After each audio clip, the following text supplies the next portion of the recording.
presento de presentar un grau universitari, el primer grau que es presenta amb aquestes característiques. A banda d'això, hem presentat un projecte que fa il·lusió a tots els cuiners que estem compromesos amb aquest inconformisme i amb l'evolució que ha fet que la cuina d'aquest país excel·leixi. Jo crec que en el fons és alguna cosa més que un grau, és un treball, és una il·lusió i alhora també és un compromís i seguir avançant. El punt diguem-ne, de comunió de la humanitat. O sigui, quan mengem estem fent un acte social innegable i he d'evidenciar portar això més enllà, no? I intentar que la taula es convertís en un temple.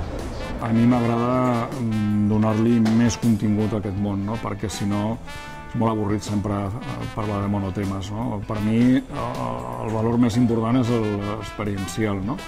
De tot el que és aquell moment quan la gent comparteix un còctel o un plat en un establiment d'hostaleria, un bar, un restaurant, en un tema d'un hotel. Això hi va molt més enllà que únicament el menjar i el beure. Tenim l'obligació, ara, més que mai, d'ajudar perquè pugui molta gent jove seguir aquesta línia, aquest fil, i pugui formar-se d'una manera més còmoda, més pràctica i més eficaç de les que hem tingut nosaltres amb la nostra generació. Jo era un fanàtic de la cuina i el fet el que em va fer és ensenyar-m'ho tot, no? I estimular-me per voler més. El CET és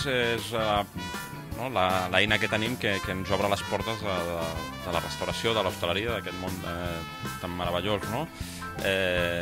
Amb una mica de sediments, amb una mica ja de pòsits fets, no? I et deixa preparat perquè tu puguis continuar amb el teu creixement com a professional i com a persona, no? I avui en dia, en la gastronomia, has de lluitar des de baix. I després m'agrada molt que vinguin nanos, hòstia, i que es proposin això, perquè jo crec molt amb la joventut i crec molt amb les escoles, sobretot.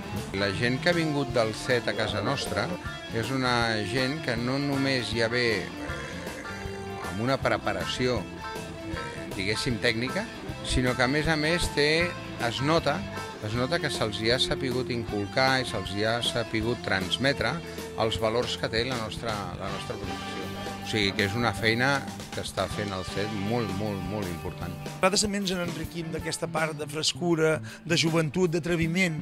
A vegades hi ha moltes preguntes que quan ja ets més gran ja no les fas, aquestes preguntes, o ja no t'atreveixes a qüestionar quantes coses passen a la cuina, però a vegades la joventut aporta que et fan qüestionar moltes coses o et qüestionen moltes coses.